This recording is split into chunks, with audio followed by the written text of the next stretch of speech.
Hello guys, welcome back to the channel. स्वागत है आपका आज के इस वीडियो में, एक और इन्फॉर्मेटिव वीडियो में जिससे आपको बहुत ज़्यादा हेल्प होने वाली है। तो आज के इस वीडियो का टॉपिक रहेगा IMU CET 2022 का एग्जाम पैटर्न, क्योंकि इस चीज़ के रिगार्डिंग आप लोगों को बहुत ज़्यादा डाउट्स हैं कि IMU CET 2020 का एग्जाम पैटर्न क्या रहने वाला है, किस तरीके के क्वेश्चंस आने वाले हैं, क्या चीज़ें उस एग्जाम में होने वाली है। उस चीज़ों को लेकर आपके मन में काफ़ी ज़्यादा डाउट्स है, तो इस वीडियो में हम आपके उन सारे डाउट्स को जो है क्लियर करेंगे। तो वीडियो में आगे बढ़ने से पहले लाइक कर दीजिए वीडियो को और चैनल को सब्सक्राइब करके बेल आइकन को भी प्रेस कर दीजिए, ताकि जब भी फ्यूचर में हम आपके लिए इस तरीके के इन्फॉर्मेटिव वीडियोस लेकर आए तो आपको नोटिफिकेशन मिले और आप उन वीडियोस को जो है सबसे पहले देख सकें और उनका बेनिफिट उठा सकें।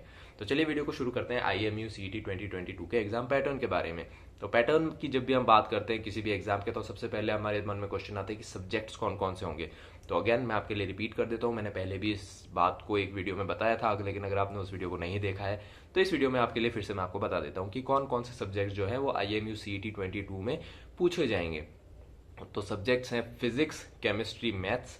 ये तीन आपके टेक्निकल सब्जेक्ट्स हो गए और दो नॉन टेक्निकल सब्जेक्ट्स हैं, जो कि इंग्लिश है और दूसरा है जनरल अवेयरनेस। अब बहुत सारे लोगों को लगता है कि जनरल अवेयरनेस जो है ना वो इस बार IMU CET में नहीं आने वाला है, क्योंकि पिछले 2 साल से, यानी कि जब से 2020 का पेंडेमिक स्टार्ट हुआ था, तब से IMU ने जनरल अवेयरनेस को जो है अपने सिलेबस से निकाल लिया था। हालांकि उसके बाद IMU CET हुआ नहीं because of the pandemic only, लेकिन IMU ने इस साल ऑफिशियली जो है जनरल अवेयरनेस को फिर से अपने सिलेबस में ऐड कर दिया है। तो जनरल अवेयरनेस पढ़ना is too much important for you. तो ये दो सब्जेक्ट जो है ये नॉन टेक्निकल सब्जेक्ट्स है, that is English and general awareness. अब हम बात करेंगे कि ये सारे सब्जेक्ट्स का कौन से सब्जेक्ट्स के क्वेश्चन कितने आते हैं और कितने मार्क्स के होते हैं। तो जनरली जो IMU CET एग्जाम होता है वो होता है 200 मार्क्स का। तो फिजिक्स, केमिस्ट्री और मैथ्स, इन तीनों के आते हैं 50-50 क्वेश्चन, यानी 50 क्वेश्चन ईच। तो ये तीनों सब्जेक्ट जो है कवर करते हैं मेजॉरिटी ऑफ द पोर्शन, और इन तीनों सब्जेक्ट से होते हैं 150 क्वेश्चन आपके कंप्लीट। जो बाकी के दो सब्जेक्ट्स हैं that is English and general awareness, 25 questions आपके इंग्लिश से आएंगे और 25 क्वेश्चंस आएंगे आपके जनरल अवेयरनेस से। एंड रिमेंबर, जनरल अवेयरनेस के अंदर जनरल नॉलेज भी पूछी जा सकती है। इस चीज के बारे में हम आगे इसी वीडियो में आगे हम डिस्कस करेंगे, लेकिन अभी के लिए ये एग्जाम पैटर्न रहेगा कि 50 क्वेश्चंस आपके फिजिक्स से पूछे जाएंगे, 50 क्वेश्चंस मैथमेटिक्स से पूछे जाएंगे और 50 क्वेश्चंस केमिस्ट्री से पूछे जाएंगे। और बाकी के जो 50 क्वेश्चंस हैं उनको दो में स्प्लिट किया जाएगा, 25 क्वेश्चंस पूछे जाएंगे इंग्लिश से और 25 क्वेश्चंस आपके पूछे जाएंगे जनरल अवेयरनेस से। अब हम बात करते हैं कि प्रिपरेशन कहाँ से करें, इन सब सब्जेक्ट्स की प्रिपरेशन हम कहाँ से करें। तो प्रिपरेशन के लिए बहुत ही सिंपल और बहुत ही सॉलिड सा फंडा है। आपको कहीं जाने की जरूरत नहीं है, आपको कोई भी कोचिंग लेने की जरूरत नहीं है, आपको किसी भी इंस्टीट्यूट ज्वाइन करने की जरूरत नहीं है। IMU CET क्लियर करने आप अपने घर पे बैठ के इजीली आप क्लियर कर सकते हैं। जी हाँ, कैसे क्लियर कर सकते हैं मैं आपको बताता हूँ। 11th और 12th तो आपने पढ़ी है ना, बस उतना ही चाहिए, उसके अलावा आपको कुछ भी नहीं चाहिए। 11th और 12th अगर आपने इन डेप्थ अच्छे से पढ़ी है, और इन डेप्थ का मतलब मेरा वो नहीं है कि आप बहुत सारे HC वर्मा या आपने RD शर्मा उठा ली, इतनी बड़ी बड़ी बुक्स उठा ली और उनको इन डेप्थ, नहीं नहीं नहीं, ऐसा कुछ भी नहीं। NCERT, अगर आपने 11th और 12th की NCERT बहुत ही ज़्यादा इन डेप्थ में पढ़ी है, अच्छे से पढ़ी है, फिजिक्स, केमिस्ट्री और मैथ्स की, तो आपको कोई भी अदर चीज़ की ज़रूरत नहीं है। तो अगर आपको रिवीजन की ज़रूरत है तो आप गारंटी आप उस चीज़ के ऊपर जो है फॉल बैक कर सकते हैं। आप 11th और 12th की फिजिक्स, केमिस्ट्री, मैथ्स के ऊपर जो है रिलाई कर सकते हैं। आप उन बुक्स को निकालिए अपनी और उनको थरली पढ़ना शुरू कीजिए। जी हाँ, थरली पढ़ने का मतलब यही है कि आप अच्छे से पढ़ें, आप अच्छे से उनके सारे क्वेश्चंस को सॉल्व करें, आप अच्छे से सारे जो टॉपिक्स हैं उनको समझें, फंडामेंटल्स को समझें, क्योंकि क्वेश्चन उनसे पूछे जाएंगे।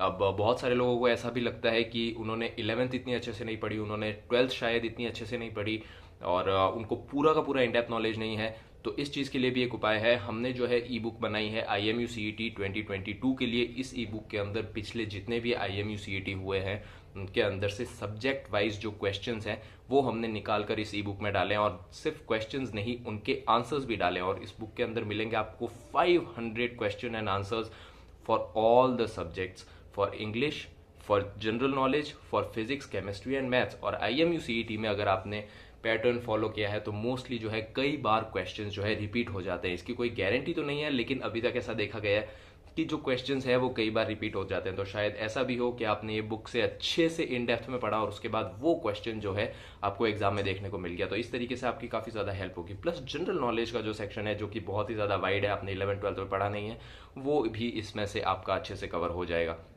तो ये बुक अगर ले सकते हैं अगर आपको प्रिपरेशन में एक्स्ट्रा हेल्प की ज़रूरत है, या फिर अगर आपको लगता है कि 11th और 12th आपने इतना अच्छे से नहीं करी है। डिस्क्रिप्शन में फर्स्ट लिंक आपको मिल जाएगी। अब हम बात करेंगे कि इंग्लिश की प्रिपरेशन कैसे करें।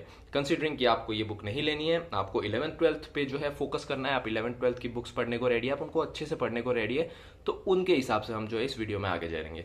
तो अब हम बात करेंगे इंग्लिश की। इंग्लिश को आप कैसे पढ़ें। 11th और 12th की सेम वही इंग्लिश आपको पढ़नी है, लेकिन इंग्लिश में आपको ग्रामर पे जो है बहुत ज़्यादा फोकस करना है। आपको कुछ नॉवेल राइटिंग नहीं करनी है, आपको कुछ बड़े बड़े सेंटेंसेस नहीं लिखना है, आपको कुछ नहीं लिखना है, आपको ग्रामर के ऊपर फोकस करना है। और वहीं पे जो है काफ़ी ज़्यादा डिफिकल्ट हो जाता है बहुत सारे लोगों के लिए इंग्लिश में अच्छे मार्क्स स्कोर करना, क्योंकि बहुत सारे लोगों की जो स्पोकन इंग्लिश है वो काफ़ी अच्छी होती है, लेकिन ग्रामर के मामले में उनका थोड़ा सा डामाडोल होता है। तो ग्रामर को आप अपनी अच्छे से जो है प्रिपेयर करें, तो आप काफ़ी आसानी से इंग्लिश को भी जो है टैकल कर पाएंगे। एग्जाम में ग्रामर में आपको फिल इन द ब्लैंक्स भरने होंगे, आपको सिनोनिम्स, एंटोनिम्स, ये इस तरीके के सारे क्वेश्चंस जो हैं आपको पूछे जाएंगे, और आपको इनका अच्छा नॉलेज होना बहुत ही ज़्यादा ज़रूरी है। तभी आप जो है एक अच्छी रैंक लेकर आ पाएंगे IMU-CET में। तो इंग्लिश को प्रिपेयर करना भी बहुत ज़्यादा ज़रूरी है।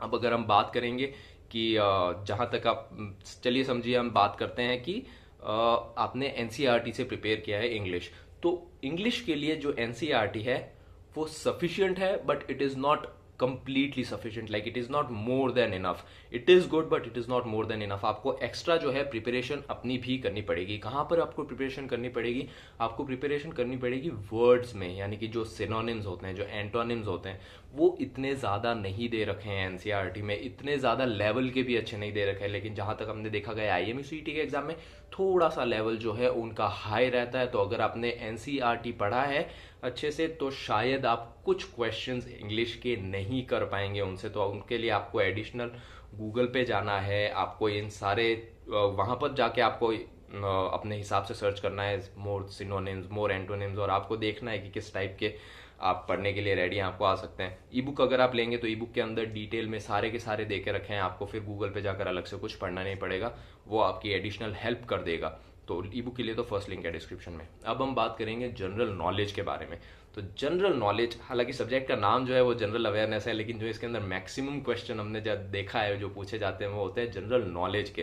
तो जनरल नॉलेज के क्वेश्चंस में आपको रिवर्स के नाम पूछे जा सकते हैं, कुछ कंट्रीज के बारे में पूछा जा सकता है, कुछ कंट्रीज की कैपिटल्स के बारे में पूछा जा सकता है, और साथ ही में क्योंकि जो सब्जेक्ट है उसका नाम जनरल अवेयरनेस ही रख दिया है, तो इसके अंदर करंट अफेयर्स से रिलेटेड भी काफ़ी सारे क्वेश्चन जो हैं वो पूछे जाते हैं। अब करंट अफेयर्स से रिलेटेड क्या क्वेश्चन पूछे जाते हैं, करंट अफेयर्स से रिलेटेड पूछा जाता है कि कोई स्पोर्ट्स चैंपियनशिप हुई हो, उसका विनर कौन था, उसका रनर अप कौन था। और कोई स्पोर्ट्स चैंपियनशिप से मतलब मेरा ये नहीं है कि क्रिकेट के बारे में पूछा जाएगा, जी नहीं, across all the sports. Squash के बारे में आपको पूछ लेंगे, आपको पूछ लेंगे बैडमिंटन के बारे में, इस तरीके फुटबॉल के बारे में आपको पूछ लेंगे, जो आप जनरली नहीं देखते हैं ये सारी चीज़ें, तो उन चैंपियनशिप्स के बारे में आपको पूछा जाएगा, ताकि इससे पता चलता है कि आप जो है दूसरे स्पोर्ट्स में कितनी रुचि रखते हैं। और अगर आप स्पोर्ट्स में रुचि नहीं भी रखते हैं तो आपको जनरल अवेयरनेस कितनी है चीज़ों की आपके अराउंड में, इसीलिए सब्जेक्ट का नाम भी है जनरल अवेयरनेस।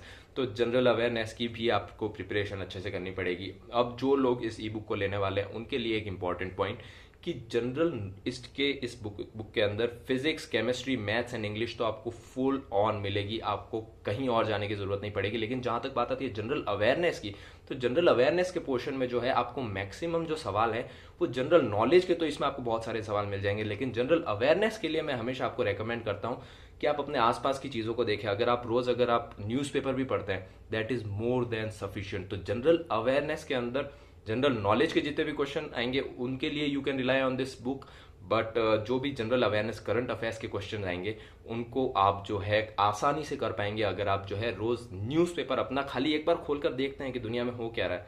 इकोनॉमिक वाला सेक्शन खोल दिया, कभी स्पोर्ट्स वाला सेक्शन खोल दिया, या सिर्फ हेडिंग पढ़ ली, तो आपको इवेंचुअली आइडिया पड़ जाएगा कि दुनिया में इस वक्त चल क्या रहा है। अब ई बुक में ये किस लिए नहीं दे रखा है, क्योंकि ई बुक में काफी ज्यादा डिफिकल्ट हो जाता है। आज कुछ और हो रहा है दुनिया में, कल कुछ और हो रहा है, परसों कुछ और हो रहा है, तो हम हर रोज तो बुक नहीं लिख सकते ना, बुक तो एक बार लिखी जाती है। तो इस वजह से जो है जनरल अवेयरनेस में मैक्सिमम क्वेश्चंस आपको मिलेंगे जनरल नॉलेज के। जनरल अवेयरनेस में करंट अफेयर्स के भी हमने काफी ज्यादा क्वेश्चंस रखे हैं, लेकिन that is not more than enough. मतलब 50% वो हो जाएगा, लेकिन 100% अगर आपको कहीं पे करना है, आई एम अज्यूमिंग कि you are aiming for the top rank, you are aiming for the top rank in the IMCT, and for that you need to read these newspapers also. So this was all about this video. अगर आपको कोई भी अभी भी अपना doubt बाकी है तो आप कमेंट सेक्शन में हमको पूछ सकते हैं। अगर आपको कोई भी और वीडियोस चाहिए आपके पर्टिकुलर टॉपिक्स पे तो आप वो भी हमको हम कमेंट सेक्शन में बता सकते हैं। बस इतना लिख के बता दीजिए कि I want a video on this particular topic, and then you can write your topic. Will definitely make videos on those topics as well. So if you like this video, click a like button, subscribe to the channel. Don't forget to click on the notification bell. Otherwise you will not receive any video notifications from us. तो अभी के लिए इतना ही। अगले video में मिलता हूँ, कल ही मिलता हूँ, जल्दी मिलेंगे। तब तक के लिए गुड बाय।